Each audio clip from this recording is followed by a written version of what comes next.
This Sessler Something is brought to you by ants. Ants are gross.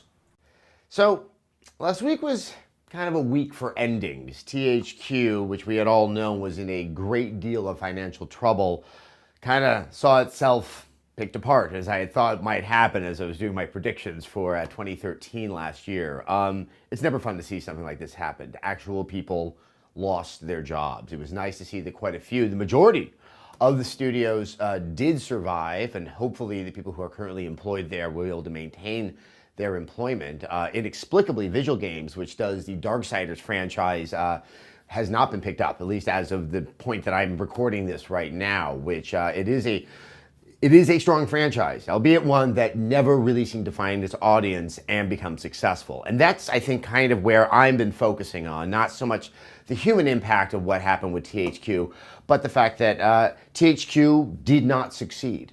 That the market has changed so significantly in video games that the model it kind of adhered to, it was very, very prolific with licensed games, especially a large swath of Nickelodeon branded games back in the early 2000s that did manage to keep it afloat at the time, but that doesn't really work in the new reality that we're looking at for video games. And if one thing really does stand out from the THQ situation, it's that studios that do not have a massive super blockbuster franchise seem to be having a very hard time getting along. This is something relatively new for this generation. We've always seen sort of in the top 10 games of the year that the top 5 games of those 10 make up for an inordinate number of game sales throughout a given year. But that seems to be even more so in this generation, especially as we're coming to its close. If you don't have a Call of Duty or a Grand Theft Auto, or even, say, a Borderlands 2, it does become very, very challenging to survive. There's nothing that was inherently wrong with any of the current slate of games coming out of THQ, but none of them managed to actually find its audience. And I would have to say that finding an audience, finding something outside of that core hardcore gamer that, comes to a site like Rev3 Games once or twice or 3 times, or hopefully every single day in a given week, you got to get to them through marketing. And one thing that just stands out, Saints Row the Third, a game I absolutely adored. I thought it was so funny, so clever, and it really did kind of take the open world game and put it up on its ear. Well, I would go to work every morning in Los Angeles and I'd drive by a billboard for Saints Row the Third. And what you saw were the cast of characters standing in that typical V formation, looking tough, and there was a lot of purple. Didn't say anything about what the game was like, how funny it was, that, you would be using a large-sized sex toy as a weapon during the course of the game. All those things that could really reach an audience going, hey, there's something new, there's something different there. It wasn't in that marketing.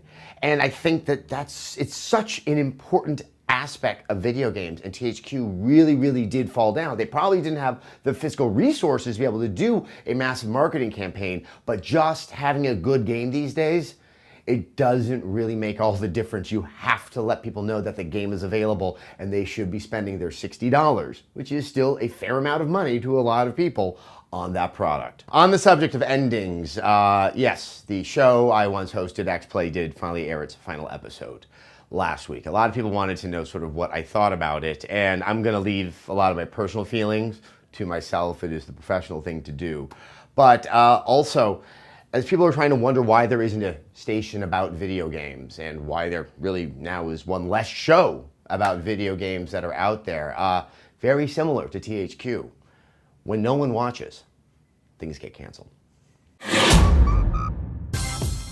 All right, so I said I would be answering questions at the end of Sessler Something. I'm still doing that. This question comes from King Kev 826. My question is, with all the video game movies that were flops, do you think we can have at least decent movies based off games? And do you think it's the games not being compatible enough for the big screen experiences, or the industry trying to make the movies for too broad of an audience that they lose sight of the source material and its fans? I cringed when I heard God of War is in the works. I have ruminated many a time in my own head about the whole video games being made into movies. I think it just shouldn't happen, and there's a couple of reasons, and you hinted at one of them.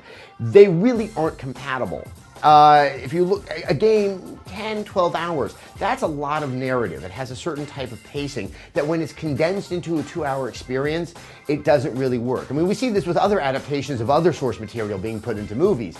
That truncating of it doesn't really do service to what was supposed to be most pleasurable, most enjoyable. I think one of the best examples out there is what Zack Snyder did with Watchmen. I mean, I love that comic book. It's not about the action. It's about the characters and the slow way that they evolve and we, as the reader, come to understand them. I think also games are by nature derivative of a lot of pop culture.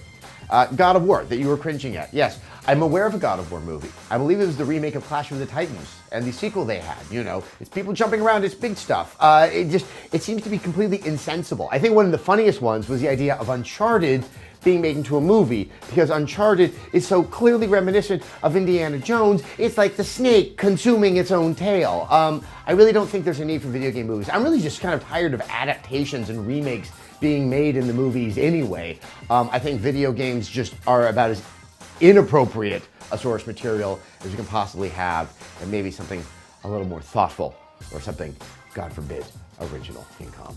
All right, so more questions, you put them right there at the bottom of the screen. This is SESSLERS Something. Make sure that you subscribe to everything here at Rev3 Games. We're putting more and more stuff up on the site every single day.